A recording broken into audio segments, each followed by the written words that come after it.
Sénateur Klein.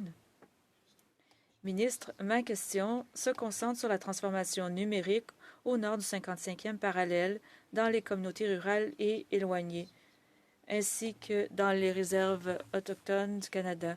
Trop d'entre elles ont une connexion Internet faible ou nulle, alors que l'Internet à large bande continue de progresser dans ces communautés rurales éloignées. Il est incombera au gouvernement de veiller à ce que les jeunes adultes autochtones aient accès aux compétences numériques et aux possibilités de formation, compétences dont ils auront besoin pour participer à la nouvelle économie.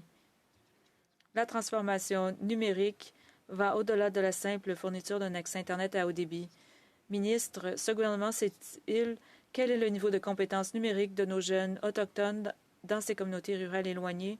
Seront-ils prêts à participer et à être concurrentiels dans la nouvelle économie? Quelles mesures sont prises pour s'assurer que l'écart est comblé afin que les jeunes puissent contribuer à la croissance? Très bonne question. Toutes vos questions sont phénoménales, sénateur.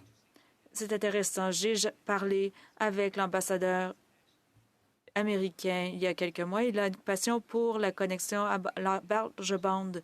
C'est bien d'avoir la connexion dans les régions, mais est-ce que les gens ont les compétences pour l'utiliser, notamment dans les communautés autochtones? Mon ministère et l'ISDE ont un programme de compétences de plus de 100 millions de dollars qui est annoncé dans le budget de 2021.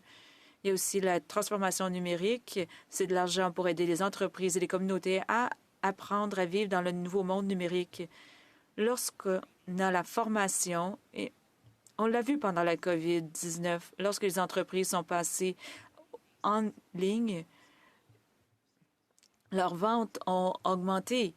Il faut s'assurer de bien les former. Je vous entends, cet argent est là et si vous avez besoin d'aide pour obtenir du financement, communiquez avec moi. On va s'assurer de faire le mieux possible que les communautés autochtones obtiennent leur juste part et plus.